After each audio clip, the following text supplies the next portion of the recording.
su noticiero En la Historia hablaremos de sucesos de gran realce en la historia y formación de México. Demostraremos el pasado en un recorrido de historia. La época de los cazadores. Hace 14.000 años, una nueva migración procedente de Siberia penetró en el continente americano. Los orígenes de la agricultura en México. La agricultura fue el resultado de la adaptación entre el hombre y algunas especies de plantas a lo largo de milenios. Las primeras aldeas. Una vez que el hombre comenzó a depender de las plantas cultivadas, dejó la vida nómada y se estableció cerca de sus milpas. Los orígenes de Mesoamérica. Mesoamérica se extendía desde Sinaloa y Zacatecas en México hasta Centroamérica. La cultura olmeca. Hacia el año 1200 a.C., algunas aldeas habían crecido hasta convertirse en pueblos con más de 1,000 habitantes. Cuicuilco. Cuicuilco fue uno de los centros más importantes del México central. Palenque, del 400 al 800 después de Cristo. Antigua ciudad maya situada en medio de la selva de Chiapas. El Tajín, del 300 al 1100 después de Cristo. Bautizada con el nombre de Tajín, dios del rayo, entre los pueblos totonacos. Las primeras civilizaciones de México. El periodo preclásico o formativo tuvo desde el 1600 a.C. hasta los inicios de nuestra era. Teotihuacán, del 500 a.C. al 750 después de Cristo. Fue la primera gran ciudad del México antiguo, capital de un reino que dominó la mayor parte del actual centro del país. Monte Albán, del 500 a.C. al 700 después de Cristo. Capital de los zapotecos durante más de 1200 años, la antigua Ciudad de México de Monte Albán fue fundada en lo alto de una montaña. Tlaxcala, 850 después de Cristo. El sur de Tlaxcala, poblado desde tiempos muy antiguos, es una región de fértiles valles y ásperos someríos. Xochicalco, del 550 al 1000 después de Cristo. En náhuatl, Xochicalco significa en la casa de las flores. Esta ciudad fue la cabecera de un reino que dominó el occidente de Morelos después del abandono de Teotihuacán. 700 a 1180 después de Cristo. En las narraciones indígenas, Tula se describe como un lugar de enormes riquezas en el que florecían las ciencias y las artes. Y ahora nuestro compañero Cruz nos hablará de los pueblos indígenas a la llegada de los españoles. Cuando los conquistadores entraron a la antigua Tenochtitlan, quedaron tan asombrados que cayeron de estar viendo visiones. En medio de esta laguna se había construido una ciudad mayor que cualquier otra contemporánea en Europa. Enormes templos se levantaban sobre el agua, como en gran espejismo. Moctezuma, el gobernante mexica, tenía millones de súbditos a su servicio de sus vastos dominios. Llegaban los productos más variados. El gran mercado de Tlatelolco, quizás es el más grande.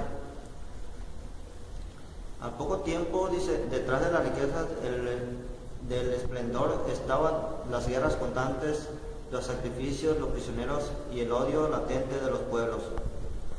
Sojuzgados, que conquistaban y sometidos por los grandes imperios guerreros, ansiaban sacudirse el yugo que se les había impuesto. También los señores independientes sufrían el constante acoso de los ejércitos aztecas.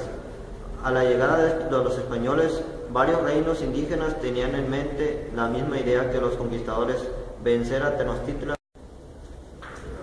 Los pueblos indígenas a la llegada de los españoles. Tenochtitlan, 1325-1521. Mientras existía el mundo, durará la fama y la gloria de México. Tenochtitlan así fue ejecutada a los orgullosos aztecas de su gran capital. Las calles tenían banquetas de piedra y canales por los circulaban un sinnúmero de canoas cargadas de flores y frutos cultivados en jardines flotantes a los que aún hoy llamamos chinampas. En 1521, Tenochtitlan, capital del Imperio Mexica, fue derrotado y destruido por los ejércitos españoles y sus aliados indígenas. 3 años después de la orgullosa ciudad, solo quedaron ruinas. Moctezuma, Xocoyotlán, 1466-1520. Moctezuma fue el gobernante más poderoso del mundo. Ahora nuestro compañero Jesús López nos hablará de las exploraciones geográficas. Siguiendo las exploraciones geográficas europeas, Cuitláhuac, penúltimo emperador azteca, hijo de Axatcáyatl y hermano de Moctezuma II. Cuauhtémoc estuvo en el tiempo de 1502 a 1525, último rey azteca, hijo de Ahuatzotl, su nombre significa águila que cae. Cuauhtémoc organizó la defensa de Tenochtitlan. La evangelización, según el mismo Hernán Cortés, la razón principal de la conquista era implementación. Vasco de Quiroga, funcionario público y obispo de Michoacán, llegó en 1531 a la Nueva España con el cargo de oidor. La expansión de la Nueva España. Después de la caída de México, Tenochtitlan, los capitanes de Cortés se dedicaron a conquistar tierras más apartadas. Ocuparon gran parte del territorio mesoamericano, desde El Salvador hasta Nayarit. La sociedad novohispana del siglo XVI. El siglo XVI fue un periodo de bruscas y profundas transformaciones. En los pueblos de indios, los caciques y los nobles de antaño siguieron gobernando a sus comunidades. Los tributos que antes pegaban a los tlotuanis y sacerdotes aztecas ahora eran para los encomendados, el rey y la iglesia. La introducción de animales domésticos como el cerdo y la gallina enriqueció un poco su dieta. Ahora nuestra compañera Meredith nos hablará de la etapa barroca y el siglo de Yo les voy a hablar un poco sobre la sociedad novohispana del siglo XVI. En esta parte también había una época que se llamaba la Catedral Metropolitana. Fue la catedral con mayor obra artística realizada por el gobierno colonial español. Otro tema es la época barroca. En el centro de México crecían las ciudades alimentadas con plata de las minas, el comercio y el ganado de las estancias y el trabajo de los artesanos. Algunos de estos indígenas que se resentían la falta de medios subsistenciales huyeron a las comunidades hacia las ciudades de las estancias españolas. Sin tierras ni riquezas, los mestizos tuvieron que ingeniárselas para vivir. Algunos se emplearon como peones, capataces o arrieros, otros como artesanos, comerciantes o albañiles, y algunos más se dedicaron a la mendicidad y al bandidaje. A la conquista militar en México, Tenochtitlan siguió la conquista de la conquista espiritual de los españoles. La fe cristiana, rápidamente asimilada por los indígenas, se fortaleció por la Virgen de Guadalupe. Un personaje importante en esta época fue Sor Juana Inés de la Cruz, que nació en 1651 y murió en 1695. Una característica muy importante de este personaje fue que aprendió a leer a los 3 años y a los 8 años estaba aprendiendo latín, y muy joven llegó a ser dama de honor en la Marquesa de Mancera. El siglo de las luces.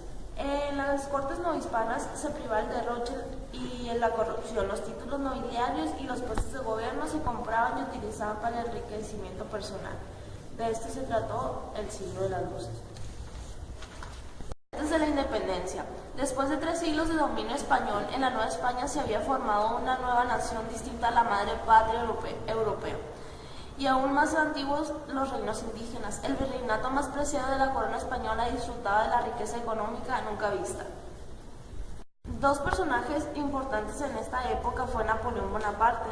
Napoleón Bonaparte fue un brillante militar y emperador de los franceses de origen corso.